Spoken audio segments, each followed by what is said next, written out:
Vardiel.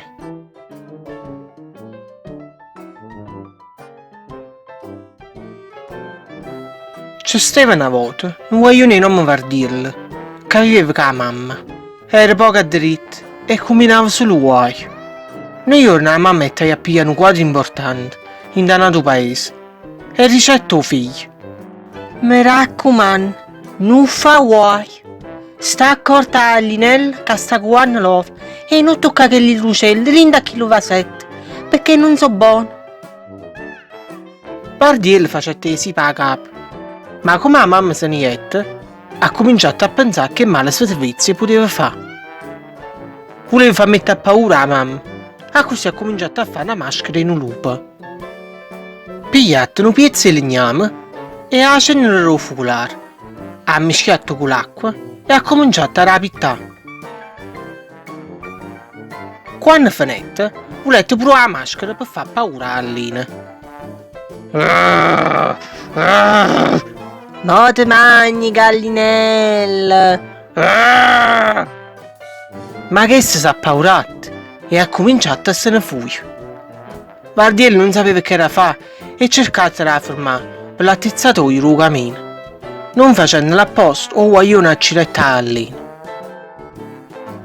Non sapeva che era fare e pensava di si cucinare all'ina. Ha mettete in coppa il fuoco e si mettette al posto all'ina. Ma il guaglione, essendo troppo pesante, rompette tutto l'uovo. Si sporcate tutto quanto e quindi scendette in da cantina per pigliare un po' d'acqua da volta per si sciacquare. Frattanto, un mariolo passata là e non vedette nessuno in da casa e sentendo addorar la gallina arrosto si è arrubato. Quando Vardiel tornato in da cucina, scoprette che si erano rubata la lì. Il guaglione sentiva fame e si voleva fare una panella di pane. Pigliata la farina, ma ci serviva un po' d'acqua e quindi scendette in da cantina per non se ne pigliare un poco.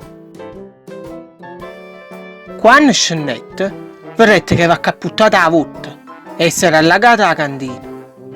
Allora, appaurata, cercate di buttare la farina, pensando che poteva asciugare l'acqua. Il guaglione però capette che era combinato un guai e sconsolata si mangiate in uccello il vasetto. Vardiel si pensava che si poteva morire e si mangiava in do forno per s'appicciare. Ma la mamma è arrivata e l'ha fermato. Vardiel ha scelto il forno e ha contato tutta la mamma. E essa ci ricetta: non ti preoccupare, che gli uccelli erano buoni. Era per non ti far mangiare. Ma tu comunque l'hai fatto. Ma come già fa con te? La mamma non sapeva più che era fare per il figlio. Un giorno dopo, la mamma aveva avere un quadro e uno scrittore in due paesi, ma non voleva lasciare il figlio a casa solo una volta. Allora ricetta il figlio: Vardiel, non vende per nessun motivo il quadro a chi parla troppo, ma solo a nome per un libro in mano, capito? Vardiel ricette sì e si incamminato per il paese. Passate per il mercato e vedete un sacco di gente che alluccavano e parlavano assai e quindi il guaglione non si è avvicinato a loro. Continuate a camminare fino a che non si facette notte e si è stancato. Si è fermato a una piazza e a mezzo a sta piazza ci stava una statua di Gesù Cristo, per una croce. Vardiel non era mai visto una statua e quindi, siccome era pure scuro, si pensava che era un uomo. Quando si è avvicinato, vedette che la statua teneva un libro in mano e un bastone e ha domandato: per caso siete voi o scrittore? O guaglione vedette che non rispondette e quindi chi non parlava troppo per Vardiel, che pensava che era proprio lo scrittore. Vardiel pusato il quadro e leggette una scritta di piede della statua che diceva: «Isso è pavato per voi». O guaglione allora pensate che l'uomo aveva pavato e sono tornato a casa. Quando tornato a casa, la mamma dicette: «È tardi, mi stai preoccupando. Allora è venuto un quadro scrittore. E Vardiello rispondette. Sì, io non mi ha detto niente, mi è solo scritto che è pavato a te. Ah mamma allora dicette.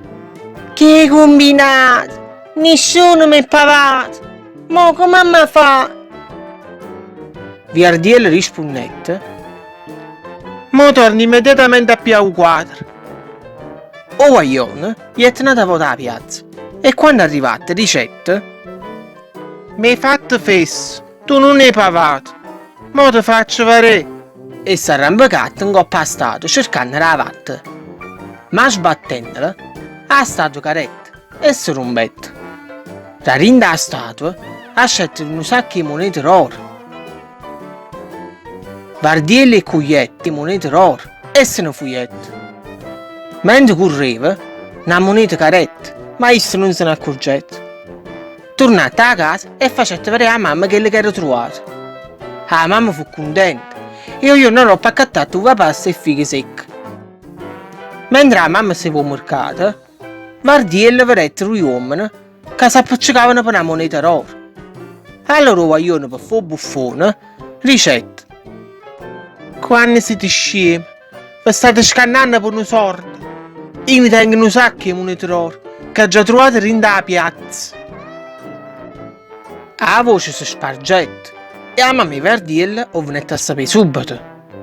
Allora pensate a una cosa. Dicette tuo figlio. Vardiello, mettiti annanzi alla porta con l'attare e sa passare fra poco. Vardiello si mettette annanzi alla porta e la mamma, lo piano di coppa, ha cominciato a mangiare fighe secche e uva passa dalla finestra, senza che Vardiello se ne accorgesse. Vardiello, quando è verette, pensate che stavano chiudendo in giro e dicette. Mamma, corre! Sta chiudendo una pasta e fighe secche! Fammi cogliere che festi pam! Vardiello e cogliette tutto quanto.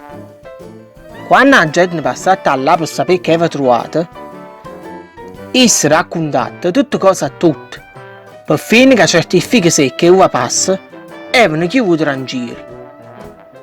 Logicamente nessuno credette e a così la mamma potette vivere come una signora grazie a Dio, per sempre felice e contenta.